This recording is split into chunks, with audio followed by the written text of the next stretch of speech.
BRS MLC కవిత శనివారం జగిత్యాలలో BRS ఆత్మీయ సమ్మేళనంలో పాల్గొనాలని భావించారు. కానీ ఇంతలోనే కవిత భాగం కావాల్సిన ఆత్మీయ సమ్మేళన కార్యక్రమంలో ఊహించని విషాదం చోటు చేసుకుంది. ఈ కార్యక్రమంలో భాగంగా జరిగిన సంబరాల్లో తెలంగాణ తల్లి విగ్రహం వద్ద నృత్యం చేస్తూ బీఆర్ఎస్ నేత బండారి నరేందర్ కుప్పకూలిపోయాడు. వెంటనే అతడిని ఆసుపత్రికి తరలించగా చికిత్స పొందుతూ నరేందర్ మృతి చెందినట్లు వైద్యులు తెలిపారు. జగిత్యాల పట్టణంలో బీఆర్ఎస్ పార్టీ ఆత్మీయ సమ్మేళనానికి పార్టీ శ్రేణులంతా సిద్ధం చేశారు. శనివారం మధ్యాహ్నం ఆత్మీయ సమ్మేళనం జరగాల్సి ఉంది. ఇంతలోనే ఇలాంటి ఘటన జరగడంతో బీఆర్ఎస్ శ్రేణుల్లో విషాదం మునిగిపోయాయి. ఆత్మీయ సమ్మేళనం సందర్భంగా తెలంగాణ తల్లి విగ్రహం వద్ద బీఆర్ఎస్ నాయకులు ఉత్సాహంతో నృత్యాలు చేస్తున్నారు. బీఆర్ఎస్ కౌన్సిలర్ బండారు రజని భర్త నరేందర్ కూడా ఎంతో ఉత్సాహంగా డాన్స్ చేశారు. అయితే ఉన్నట్టుండి నరేందర్ తీవ్ర అస్వస్థతకు గురై కింద పడిపోయాడు. వెంటనే స్పందించిన బీఆర్ఎస్ నేతలు హుటాహుటిన నరేందర్ ను ఆసుపత్రికి తరలించారు. అయితే చికిత్స పొందుతూ మృతి చెందాడు. బండారి నరేందర్ మృతితో బీఆర్ఎస్ శ్రేణుల్లో విషాదం చోటు చేసుకుంది. నరేందర్ మృతి విషయం తెలిసిన ఎమ్మెల్సీ కవిత జగిత్యాల పర్యటనను రద్దు చేసుకున్నారు.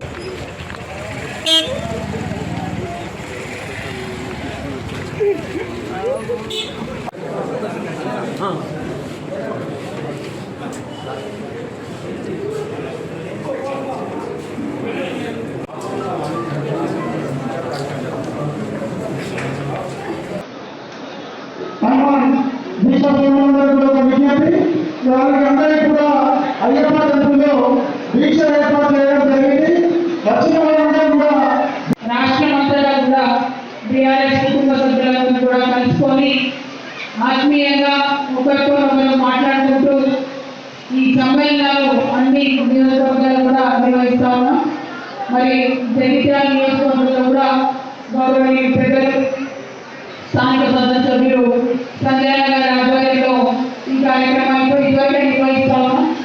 అయితే ఈ రోజు ప్రత్యేకించి మరి జగిత్యాల పట్టణం కార్యక్రమం చేసుకుందామంటే దానికోసం రావడం జరిగింది.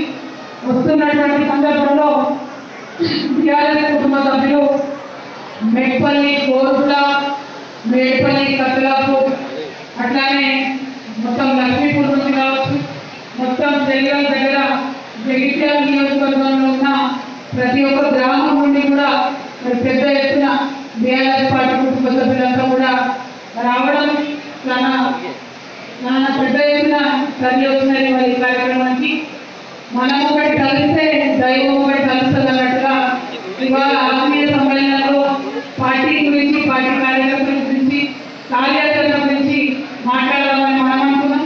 కానీ అనుకోకుండా బండారు నరేంద్ర మనకు దూరం అవడం అనేది చాలా హృదయ విధానమైనటువంటి సంఘటన.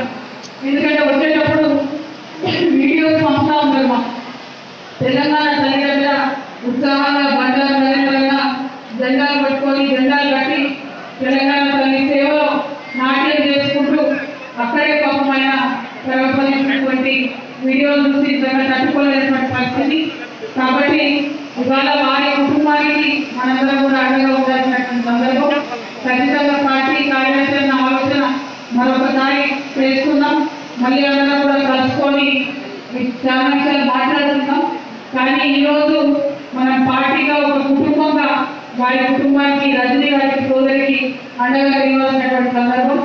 ఈ వేదిక మీద ఉన్న పెద్దలందరూ కూడా మరి ఒక్కసారిగా షాక్ అయినట్టు అయిపోయిన మొదలు ఈ కార్యక్రమానికి వస్తున్నారు.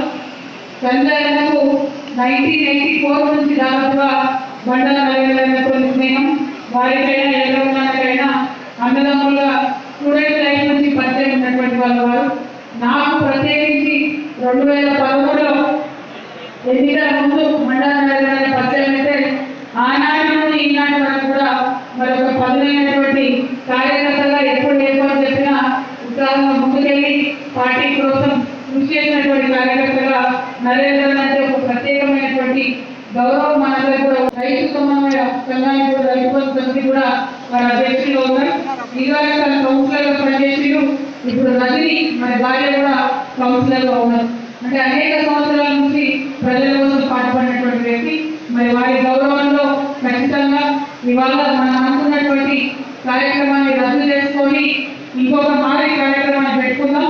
ఇవాళ మాత్రం ఇక్కడ అందరం బయలుదేరి ఒక 2 నిమిషాల ముందు మనందరం ఎక్కడ ఇచ్చుంటే అక్కడ ఎవరి స్థానాల్లో వారు మౌనం పాటించిన తర్వాత ఇక్కడ నుండి బయలుదేరి నరేంద్ర వాళ్ళ ఇంటికి వెళ్ళి రచనలను మరి మనందరం కూడా వారికి ధైర్యం చెప్పి అక్కడ నుండి తమ తమ గ్రామాలకు వెళ్ళవలసిందిగా నేను అందరూ కూడా కోరుతూ ఉన్నాను. రమణన్న చెప్పినట్టు బీఆర్ఎస్ పార్టీ కుటుంబం అంటే మంచిలో అయినా చెడులో అయినా ఒకరికొకరు మండలం ఇవ్వాలి కాబట్టి ఈ కార్యక్రమాన్ని రద్దు చేసుకొని మరి నివాళులర్పిద్దామని చెప్పి అందరూ కూడా విజ్ఞప్తి చేస్తూ ఉన్నాను. అందరం దయచేసి నిలబడవలసిందిగా కోరుతూ ఒక 2 నిమిషాలు మౌనం పాటు.